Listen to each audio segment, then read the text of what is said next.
Hello guys, welcome back to my channel Gujarati couple in UK.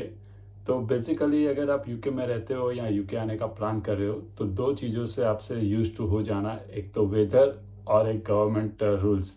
मतलब weather यहाँ पे बहुत अनप्रेडिक्टेबल है, कभी भी चेंज हो सकता है। वैसे भी गवर्नमेंट रूल्स ही है, कभी भी वो लोग इम्प्लीमेंट कुछ भी कर सकते हैं, जैसा कि हुआ है। तो काफ़ी सारे लोगों ने वीडियोस बनाया होगा या न्यूज़ आप पढ़ रहे हो तो अपडेट्स रहते होंगे, तो आपको पता चल गया होगा कि 4 दिसंबर को बहुत ही काफ़ी मेजर चेंजेस किए गए हैं वीज़ा में, जो स्प्रिंग 24 से अप्लाई करने का प्लान है। तो सबसे पहला जो चेंजेस है वो ये है कि जो स्किल वर्कर वीज़ा है, जो पॉइंट बेस्ड सिस्टम थी, जिसका अभी तक मिनिमम सैलरी था 26,200 शॉर्टेज ऑक्यूपेशन लिस्ट, अब वो सैलरी जो है वो मिनिमम सैलरी बढ़कर 50% उन्होंने बढ़ा दी है, मतलब कि 38,000। यानी कि आप स्किल वर्कर वीज़ा में पॉइंट बेस्ड सिस्टम जो है कि 70 पॉइंट्स आपको चाहिए, तो अब जो मिनिमम सैलरी रेशियो है वो 38,000 गवर्नमेंट प्लान कर रही है।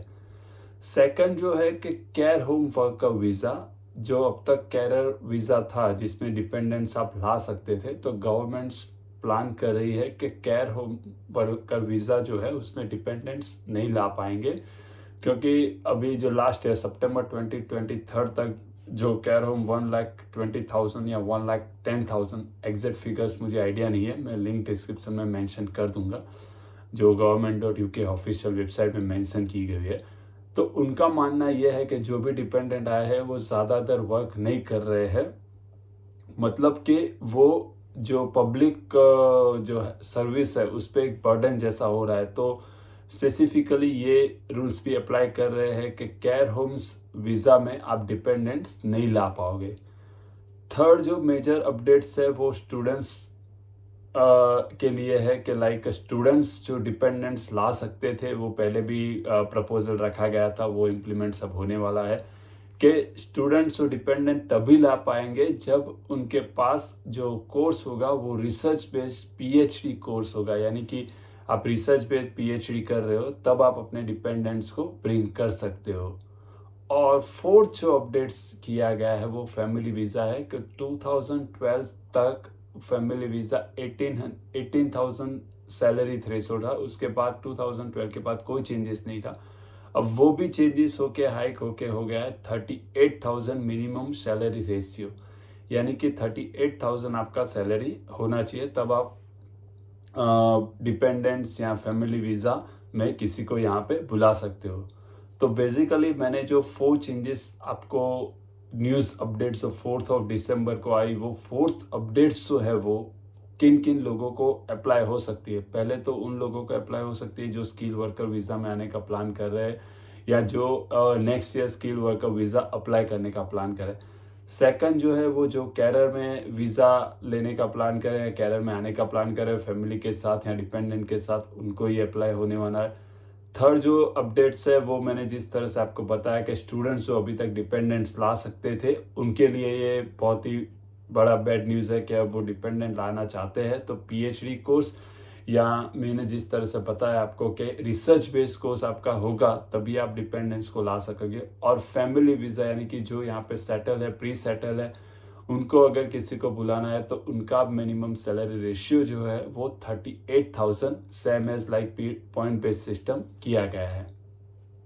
दो मेन एडिशनल जो अपडेट्स है वो प्रपोजल में रखे गए, जो पहले भी रखे गए थे और अभी भी डिस्कशन हुआ है एज पर गवर्नमेंट वेबसाइट। तो पहला ये है कि पीएसडब्ल्यू के लिए उन्होंने एक कमिटी अरेंज की है, जिसमें वो लोग कमिटी डिस्कशन कर रही है और डिसाइड कर रही है कि सही में हम पीएसडब्ल्यू दे रहे हैं तो वो वर्थफुल है या नहीं है, स्टूडेंट्स पीएसडब्ल्यू का प्रॉपर यूज़ कर रहे हैं और उसका वर्थली यूज़ हो रहा है या नहीं हो रहा है। तो ये एक पीएसडब्ल्यू यानी कि ग्रेजुएट वीज़ा जिसे हम बोलते हैं, तो उस पर भी ये एक डिस्कशन चल रही है। और मेन जो बर्डन यानी कि बैड न्यूज़ होने वाला है वो आईएचएस, जो हमारा आईएचएस अभी 624 है, वो अप्रोक्सीमेट 70% इंक्रीज करने का प्लान कर रहे हैं, मतलब 1,000 to 4।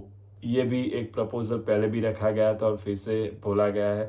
तो ये जो दो एडिशनल न्यूज़ है जो अप्लाई नहीं हुआ है लेकिन वो प्रपोजल में रखा गया है, तो ये दो भी अगर फ्यूचर में आ रहा है तो इसमें आपको शॉक होने की ज़रूरत नहीं है, क्योंकि ये भी एक प्रपोजल में रखा गया है। और मैंने जो अपडेट्स बताया वो आई थिंक स्प्रिंग 24 से ये अपडेट्स अप्लाई होने वाला है।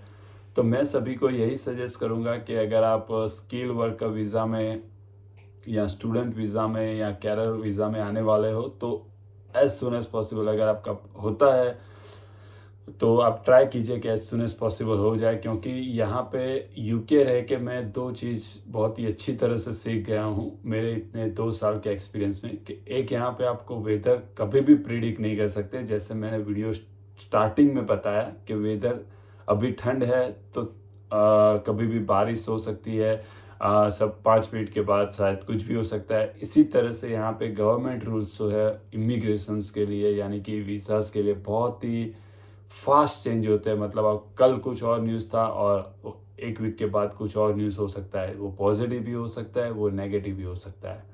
तो आज का वीडियो मेरा बनाने का मोटिव यही था कि आपको एक अपडेट्स मिल जाए कि क्या क्या अपडेट्स हुए हैं, और बहुत ही आसान भाषा में आपको समझाने का एक ये वीडियो बनाने का मेरा प्लान था। और गाइज़ मेरी यही रिक्वेस्ट है कि अभी तक आपने मेरे चैनल को सब्सक्राइब नहीं किया है तो प्लीज़ चैनल को सब्सक्राइब कीजिए और बेल आइकन को भी प्रेस कीजिए, तो अपडेट्स जो है आपको डे टू डे मिलती रहे। मैं ये एग्री करता हूँ कि मैं ये मोटिव से नहीं चलता हूँ कि हर एक वीक में एक वीडियो पोस्ट करो, रीच बढ़ाओ, सब्सक्राइबर बढ़ाओ। मेरा मोटिव यही है कि कुछ परफेक्ट कंटेंट मिले, कुछ नया एक्सपीरियंस हो और कुछ इन्फॉर्मेशन जो आपके साथ शेयर होने से आपका नॉलेज बढ़े या आप किसी और को शेयर करके उसको पता चले कि हाँ एग्जैक्टली क्या हो रहा है। उसी फोकस पे मेरा ये वीडियो बनेगा, मतलब कि मैं वीडियो बनाऊंगा। Thank you, bye bye, see you, take care.